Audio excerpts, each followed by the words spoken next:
আর একটা ঐতিহাসিক কথা বলবো, এরপরে আমি আমার সমাপনী মূল যেই মেসেজ জাতির উদ্দেশ্যে আমরা দিব সেটা হলো এই: ঐতিহাসিক ভাবেও বাংলাদেশ ধর্মনিরপেক্ষ হতে পারে না। কেন ঐতিহাসিক কারণে? এটা তো আমি বললাম ধর্মীয় কারণে। এতক্ষণ যেটা বললাম সেটা বললাম ধর্মীয় কারণে, ইসলামের দৃষ্টিভঙ্গির কারণেই মুসলমান কোনোদিন ধর্মনিরপেক্ষ হতে পারে না। সেই সঙ্গে একই সঙ্গে স্পষ্টভাবে ঐতিহাসিক ভিত্তিকে থেকে, ঐতিহাসিক দৃষ্টিকোণ থেকেই স্পষ্ট বক্তব্য আমাদের, ঐতিহাসিক দৃষ্টিকোণ থেকেও বাংলাদেশ ইসলামের বাইরে যেতে পারে না। কেন যেতে পারে না? খুব বেশি দিনের ইতিহাস নয়, 1757 সাল থেকে 2024 সালের ইতিহাস পর্যালোচনা করেন। 1757 সাল থেকে 1947 সাল 190 বছর ব্রিটিশরা রাজত্ব করেছে, ব্রিটিশরা শাসন করেছে, গোলামীর জিঞ্জিরে আমাদেরকে আবদ্ধ করে রেখেছে। 190 বছর আমরা লড়াই করেছি, আজাদির লড়াই, লড়াই করেছি, স্বাধীনতার লড়াই, লড়াই করেছি, মুক্তিযুদ্ধের লড়াই, জীবন দিয়েছি। বালাকোটের রণাঙ্গনে শহীদ হয়েছেন সৈয়দ আহমদ রহমতুল্লাহ আলাইহি, যুদ্ধ করেছি শামিলের রণাঙ্গনে, রক্ত দিয়েছেন হাফেজ জামিল শহীদ রহমতুল্লাহ আলাইহি, লড়াই করেছি তাহরিকে রেশমি রুমালে, লড়াই করেছি তাহরিকে আজাদিতে, লড়াই করেছি তাহরিকে খেলাফতে। যুদ্ধের মধ্য দিয়ে রক্তের সাগর প্রবাহিত করে লক্ষ লক্ষ মানুষের রক্তের বন্যা দিয়ে আলেম ওলামাদের ফাঁসির কাস্টে ঝুলিয়ে, আলেমদের সন্তানরা ইতিম হয়ে, আলেমদের স্ত্রীরা বিধবা হয়ে, লাখো আলেমের রক্তের উপর দিয়ে 1947 সালে ব্রিটিশদেরকে বিতাড়িত করে উপমহাদেশ স্বাধীনতা লাভ করেছে। এরপরে 1947 সালে দেশটা যখন স্বাধীন হবে, দেশ যখন স্বাধীন হবে, স্বাধীন হওয়ার আগেই, ব্রিটিশরা এই দেশ ছেড়ে চলে যাওয়ার আগেই প্রশ্ন আসলো এই দেশটা কিভাবে স্বাধীন হবে। কারণ এই দেশে তখন প্রধানত দুই জাতির বসবাস ছিল, হিন্দু এবং মুসলিম। হিন্দু এবং মুসলিম এই দুই জাতির প্রধানত বসবাস ছিল। তখন হিন্দু এবং মুসলিমরা প্রশ্ন তুলল দেশ কিভাবে চলবে। হিন্দুরা বলল ধর্মনিরপেক্ষ মতবাদে চলবে। হিন্দুরা কথা বলতেই পারে, কারণ হিন্দু ধর্মের আলোকে রাষ্ট্র পরিচালনা করাও যায় না এবং করার জন্য তাদের ধর্মের পক্ষ থেকে কোনো ডিক্লারেশন, কোনো অনুমোদন, কোনো ধরনের নির্দেশনা কোনোটাই হিন্দু ধর্মে নাই। এই জন্য হিন্দুরা বলল রাষ্ট্র চলবে ধর্মনিরপেক্ষ মতবাদ অনুযায়ী। সংখ্যাগরিষ্ঠ মুসলমানরা বলল না, না, ধর্মনিরপেক্ষ রাষ্ট্র পরিচালনার জন্য বালাকোটের রণাঙ্গনে সৈয়দ আহমদ রক্ত দেয় নাই। ধর্মনিরপেক্ষ রাষ্ট্র করবার জন্য 1857 সালের সিপাহী বিদ্রোহ হয় নাই। 1857 সালে শামিলের রণাঙ্গনে হাফেজ জামিল শহীদ হয়েছেন, জীবন দিয়েছেন ধর্মনিরপেক্ষ রাষ্ট্র করবার জন্য নয়, বরং তাদের জীবন দেওয়ার উদ্দেশ্য ছিল একটাই, আল্লাহর জন্য আল্লাহর কোরআনের রাজ কায়েম হবে। হিন্দু এবং মুসলমানদের এই বিতর্কের সমাধান কি হলো? সংখ্যাগরিষ্ঠ মুসলমানরা বললেন আমাদের এত বড় রাষ্ট্রের দরকার নাই, আমাদের এত উন্নতির প্রয়োজন নাই, আমাদের অর্থনৈতিক উন্নতি এতটার দরকার নাই, আমাদের জাগতিক উন্নতি এত দরকার নাই। সবকিছুর বিনিময়ে আমরা চাই একটা ভূখণ্ড, যেই ভূখণ্ডে চলবে আল্লাহর আইন, যেই ভূখণ্ডের সংবিধান হবে আল কোরআন। শেষ পর্যন্ত সংখ্যাগরিষ্ঠ মুসলমানদের সেই দাবি বিজয়ী হলো। বিজয়ী হয়ে মুসলমানদের জন্য সেপারেট ভাগ করা হলো জমিন, দেশ ভাগ হলো। এক ভাগ ধর্মনিরপেক্ষতাবাদীদের জন্য, আরেক ভাগ ইসলামপন্থী এবং ইসলাম ধর্মাবলম্বীদের জন্য। 1947 সালে জমিন ভাগাভাগি হলো। 1947 সালে দুই ভাইয়ের মধ্যে, হিন্দু মুসলিম দুই ভাই, জমিন ভাগাভাগি হয়েছে। হিন্দুরা সংখ্যায় কিছু বেশি, জমিন বেশি পেয়েছে। মুসলমানরা সংখ্যায় কিছু কম, এই জন্য জমিন কম পেয়েছে, ভূখণ্ড কম পেয়েছে। আর এইভাবে ভাগ করতে গিয়ে মুসলমানদেরকে অনেক রক্ত দিতে হয়েছে, অনেক জীবন দিতে হয়েছে, অনেক ত্যাগ স্বীকার করতে হয়েছে, জানের কোরবানি দিতে হয়েছে, মালের কোরবানি দিতে হয়েছে। 1947 সালের দেশ বিভক্তির নির্মম ইতিহাস পড়ুন, সেখানে পড়বেন হাজার হাজার নয়, লক্ষ লক্ষ পরিবার এমন যারা কোটিপতি ছিলেন, শুধুমাত্র ইসলামের রাষ্ট্র প্রতিষ্ঠার জন্য একদিনের ব্যবধানে বাগদাদের 14 পুরুষের বাস্তু ভিটা ছেড়ে দিয়ে, কোটি কোটি টাকার সম্পত্তি ছেড়ে দিয়ে, পথের ভিখারি হয়ে নিজের বাপ দাদার এলাকা ছেড়ে ইসলামী রাষ্ট্রের সন্ধানে হাজার হাজার মাইল হিজরত করে মুসলমানদের ভূখণ্ডে তারা চলে এসেছিল। অসংখ্য অগণিত দৃষ্টান্ত। সেই চলতে গিয়ে শুধু সম্পদের কোরবানি দিয়েছে তা নয়, অনেক মা পথিমধ্যে তার কলিজার টুকরা, বুকের ছেঁড়া ধন, নারীর ছেঁড়া ধন সন্তানকে হারিয়েছে, অনেক স্ত্রী তার স্বামীকে হারিয়েছে, অনেক স্বামী স্ত্রীকে হারিয়েছে, অনেক সন্তান বাবা মা থেকে বিচ্ছিন্ন হয়ে গিয়েছে। এই সব ত্যাগ আর কোরবানির বিনিময়ে 1947 সালে মুসলমানদের জন্য আলাদা ভূখণ্ড তৈরি হয়েছিল। সেই ভূখণ্ডের জন্য গোটা এই ভারত উপমহাদেশের সব মুসলমানরাই সাফার করেছে, কোরবানি করেছে। পাঞ্জাবের মুসলমানরা কোরবানি স্বীকার করেছে, বেলুচিস্তানের মুসলমানরা কোরবানি স্বীকার করেছে, সীমান্ত প্রদেশের মুসলমানরা কোরবানি স্বীকার করেছে, খাইবার থেকে করাচি পর্যন্ত মুসলমানরা অনেক ত্যাগের কোরবানি স্বীকার করেছে। তবে ইতিহাস বলে কথা, গোটা ভারতবর্ষের অন্য সব জাতি মুসলিম রাষ্ট্র প্রতিষ্ঠার জন্য, ইসলামী রাষ্ট্র প্রতিষ্ঠার জন্য যতটুকু ত্যাগের কোরবানি দিয়েছে, বাংলাদেশের মুসলমানরা গোটা ভারত উপমহাদেশের মধ্যে সবচেয়ে বেশি ত্যাগের কোরবানি স্বীকার করেছে। এটা ইতিহাস, এটা আমার বানানো কথা নয়, আমার দাবি, এটা ঐতিহাসিক সত্য দাবি। এটা বাংলাদেশের মুসলমানরা এই কোরবানিটা স্বীকার করেছে। সেই মুসলমানরা কারা ছিল? হয় আমার বাবা, আমার দাদা, না হয় তোমার বাবা, তোমার দাদা। আমার এবং তোমার, হে বাংলাদেশের মুসলমানরা, আমার এবং তোমার পূর্বপুরুষরাই একটি ইসলামী রাষ্ট্র গঠন করার জন্য 1947 সালের দেশ বিভাগের সময় সবচেয়ে বড় কোরবানির নজির পেশ করেছে তারা। আমাদের বাড়ির কাছে ছিল কলকাতা, আরেকটু দূরে গেলে ছিল দিল্লি, বাড়ির চারপাশে ছিল ইন্ডিয়া, ভারত। আমরা ভারতের সাথে থাকলে অনেক বড় রাষ্ট্রের নাগরিক হতে পারতাম। দিল্লির সঙ্গে খাতির করলে আমরা তো রাষ্ট্রীয়ভাবে অনেক বড় রাষ্ট্রের অধিকারী হতে পারতাম।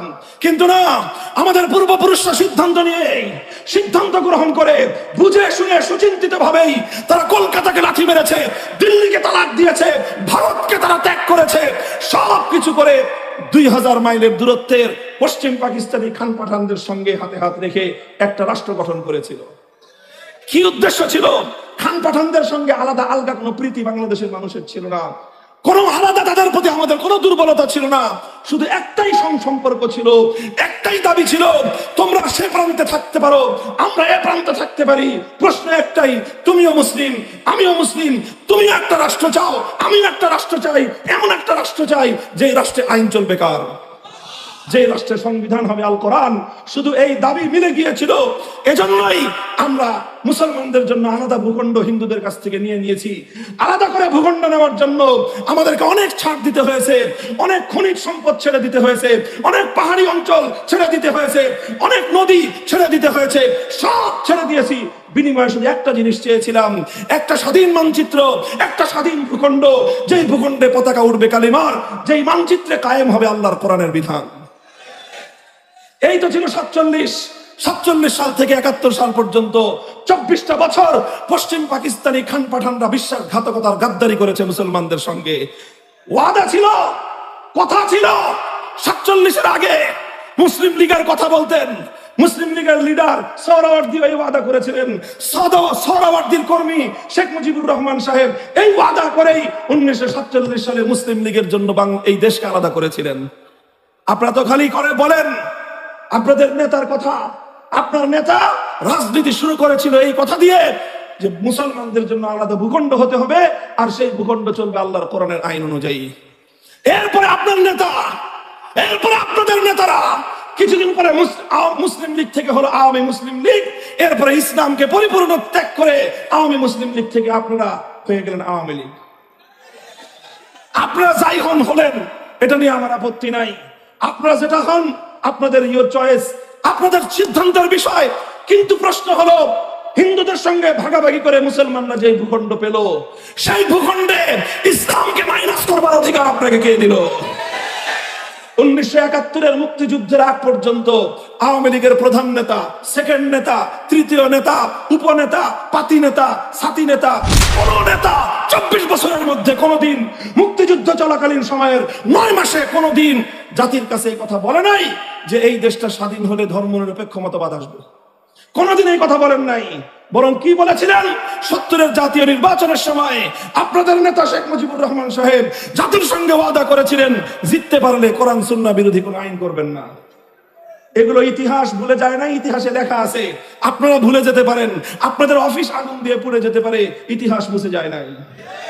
মনে রাখবেন। এরপরে কি করলেন আপনার নেতা? 70 সালে এই ঘোষণা দিয়েছিলেন কোরআন সুন্নাহ বিরোধী কোনো আইন তৈরি করা হবে না।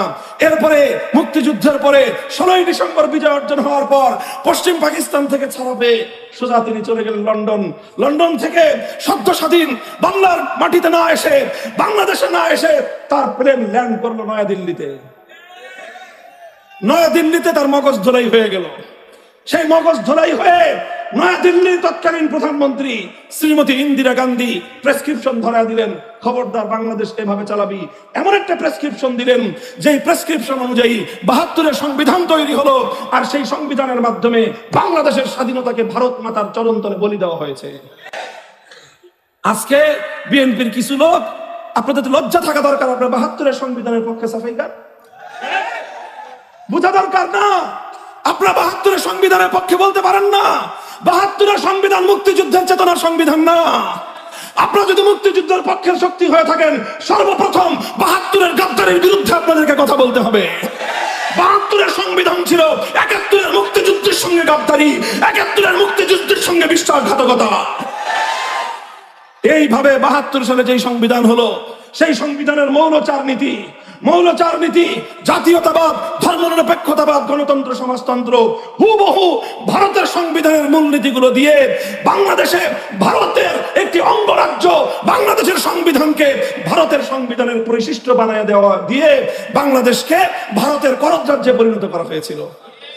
মুহতারাম হাজিরিন, বলতেছিলাম ঐতিহাসিকভাবেও বাংলাদেশ ধর্মনিরপেক্ষ রাষ্ট্র হতে পারে না।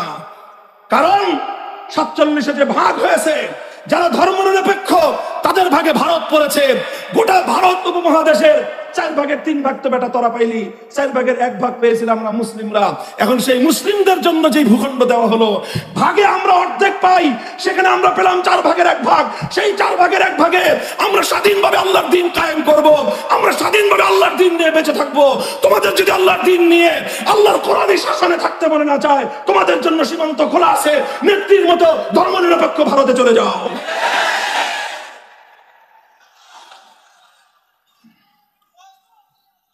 এটা তো আমাদের স্পষ্ট তর্কের কথা, যুক্তির কথা।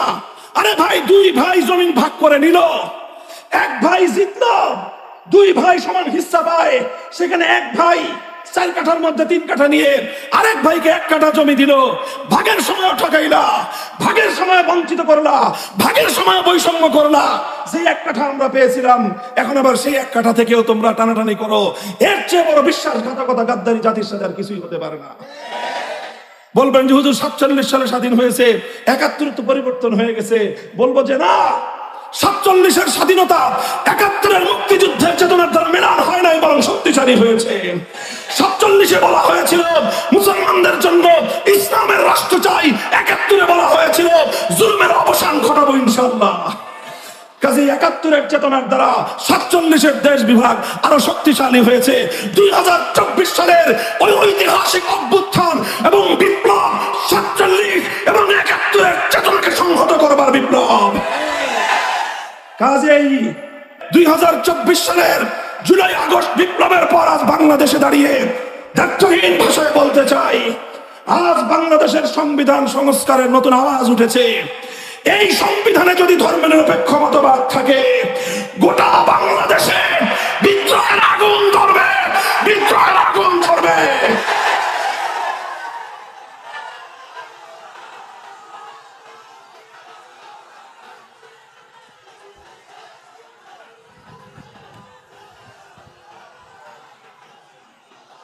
ধর্মনিরপেক্ষ মতবাদ ভারত থেকে পাচারকৃত মতবাদ। ভারতীয় আধিপত্যবাদকে রুখতে চাইলে ভারতীয় মাল ধর্মনিরপেক্ষ মতবাদ দিল্লিতে পাঠিয়ে দিতে হবে। ভারতের সেবাদাসী বাংলাদেশে তার জায়গা হয় নাই, ভারতের মূলনীতি বাংলাদেশে তার জায়গা হতে পারে না।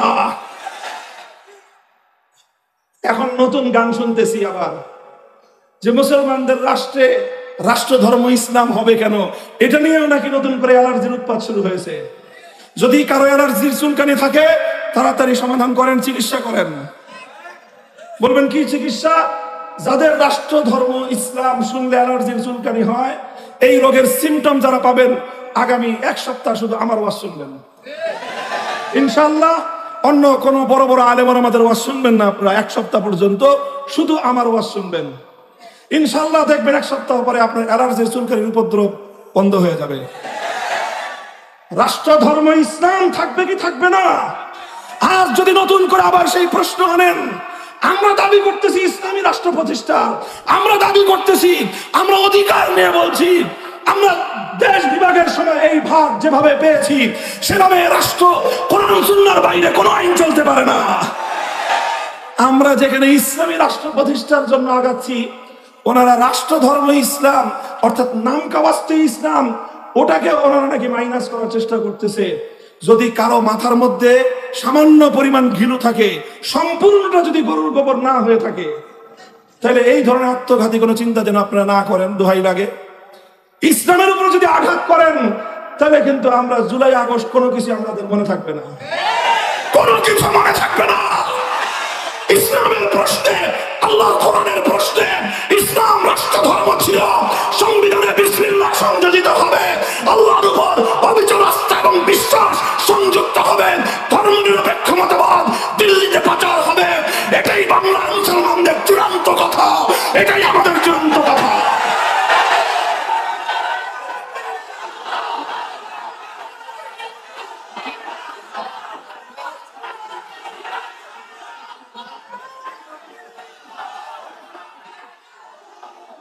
কিছু কিছু মানুষ বলতে চায় রাষ্ট্রের আবার ধর্ম থাকে নাকি? কিছু কিছু মানুষ বলতে চায় ধর্ম তো মানুষের থাকে, রাষ্ট্রের ধর্ম থাকে না। আমরা বলি রাষ্ট্রের তো ধর্ম থাকে না, ধর্ম অনুযায়ী রাষ্ট্র চলে। কাজেই ধর্ম অনুযায়ী রাষ্ট্র চালান। সংবিধানে কোরআন সুন্নাহ বিরোধী, ইসলামী শরিয়া বিরোধী কোন আইন, কোন নীতিমালা, কোন বিধিমালা যেন বাংলাদেশে কার্যকর না হতে পারে, এইরকম একটা ধারা সংবিধানে সংযুক্ত করেন। যেটুকু আছে ওগুলোতে যদি হাত দিতে আসেন, এরপরে যদি দেশে গৃহযুদ্ধ লাগে আপনারা দায়ী থাকবেন। মানে এখানে ইসলামের প্রশ্নে জীবনের মায়া আমাদের নাই, ইসলামের প্রশ্নে